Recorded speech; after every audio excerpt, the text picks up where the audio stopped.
अब इधर जब इस्लामाबाद में असद तूर पे घर में घुस के उस पर तशद्दुद होता था, या मतीउल्लाह जान को अगवा किया जाता था, या अबसार आलम को गोली मारी जाती थी, हम जब उस पर एहतजाज करते थे तो हमारे जो कुछ दोस्त हैं हुकूमत के, वो कहते थे यार वो सिंध में भी तो अजीज़ मेमन कत्ल हो गया, वो वहाँ पे भी तो अजय लालवानी कत्ल हो गया।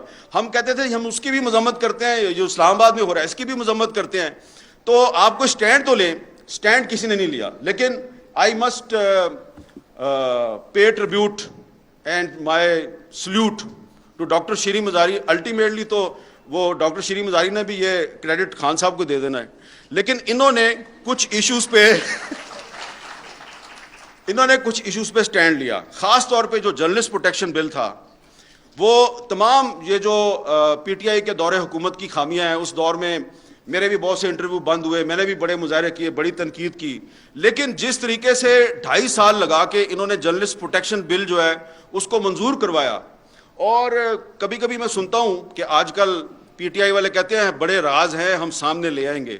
भाई हमारे पास भी बड़े राज हैं, हम भी सामने ले आएंगे और बताएंगे कि डॉक्टर शीरी मज़ारी जो है उसको जर्नलिस्ट प्रोटेक्शन बिल की वजह से कहां कहां पे कौन कौन उसको तलब करवाता था, उसको पेशियां भुगतनी पड़ती थी, कौन उसको क्या धमकियां देता था, ये बता दूंगा ना मैं। जिस दिन मैं सीरियस बात कर रहा हूं, उस दिन आप लोगों को लेने के देने पड़ जाएंगे। बट आई एम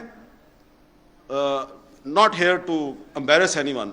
मैं आपको इस पे शाबाश देना चाहता हूं कि आपने वो जर्नलिस्ट प्रोटेक्शन बिल मंजूर करवाया। इतनी मुश्किल जिग जैग में से निकल के फरोग नसीम ने पूरी कोशिश की कि यह बिल मंजूर ना हो, लेकिन फिर भी वो बिल मंजूर हो गया। और इसका क्रेडिट जो है वो मेनली डॉक्टर शीरी मज़ारी को जाता है, और फिर बाद में आप तहरीक इंसाफ को भी इसका क्रेडिट दे दें। लेकिन ये बात मैं इसलिए कर रहा हूँ, मेरी बात का बुरा ना बनाए, कि जब फरोग नसीम साहब इस बिल के खिलाफ साजिशें कर रहे थे और उन्होंने जो मिसिंग पर्सनस का बिल था उसके खिलाफ भी साजिशें की, तो कोई रोकने वाला नहीं था उनको।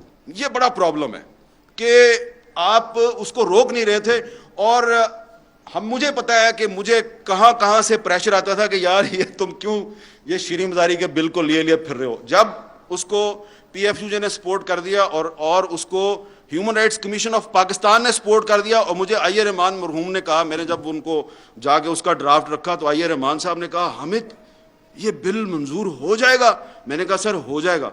उसने कहा इसका मतलब है मेरी सारी जिंदगी की जो स्ट्रगल है वो कामयाब रही।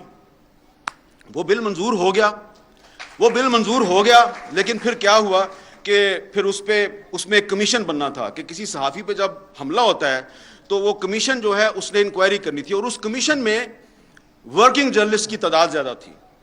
अब वो कमीशन अगर वो कमीशन आज होता तो ये जो बहुत से सहाफ़ी हमारे सामने बैठे हैं जिन पे आजकल मुकदमात दर्ज हो रहे हैं और इनको हरासमेंट का सामना है, तो वो कमीशन इनकी इंक्वायरी कर रहा होता।